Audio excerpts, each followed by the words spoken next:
তুমি কয়েলগুলো দেখাও, একটা দুইটা তিনটা কয়েল দেখাও।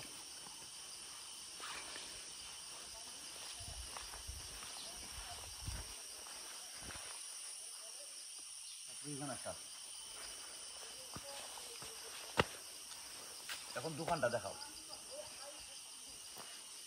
এখন লোকেশনটা পুরোটা দেখাও, জাস্ট ডাইনে বামে সব দিকে দেখায় তারপর আমার কারণ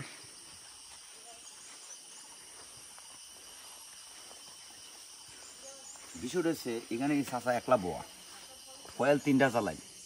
আপনার মনে প্রশ্ন হইতে পারে এই জঙ্গলের ভিতরে এই পাহাড়ের উঠে কিতার লাগে অতনা কয়েল জ্বালায় রাখছে।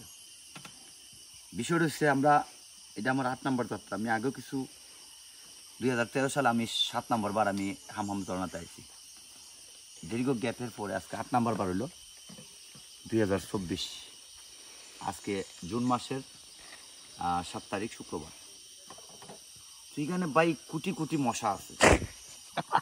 মানে মৌলভীবাজার, বৃহত্তর মৌলভীবাজার জেলার যে বিশাল সম্পদের মধ্যে আরেকটা সম্পদ হলো মশা। যে কারণে এই জঙ্গলের ভিতরে এই ব্যবস্থা চাচ্ছে এখন দাই বান দিয়ে রাখছে। আমার শরীর চুলাই লাইছে। ওই যে ভাই দাঁড়ান, আমার না, মোবাইলটা ধরুন, দেখাই মোবাইলটা ধরুন ঘুরান, আমাদের আমার হাতটা দেখাই ধরুন। এই যে দেখুন 3টা অলরেডি বয়ে গেছে গা, ঠিক আছে ধরো। তো এই জায়গায় কোটি কোটি মশা আছে।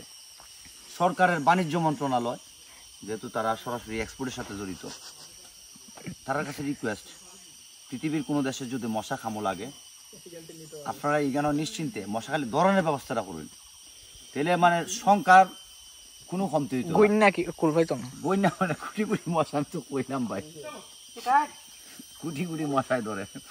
যাক, সবচেয়ে বড় কথা হলো এই সাসারার ধন্যবাদ। আমার এখানে আরো বিষয়টা আমি বলি, আপনি শুরু থেকে এটা হলো ফার্স্ট, মানে যদি আপনি পাহাড়ে উঠা শুরু করেন হামাম ঝর্ণা যাওয়ার পর এটা ফার্স্ট, সেকেন্ড, থার্ড। আর ঝর্ণার পাশে গিয়ে 4 নাম্বার একটা দোকান ঝর্ণার পাশে, জায়গায় বিভিন্ন খাওয়ার ব্যবস্থা আছে, বসার ব্যবস্থা।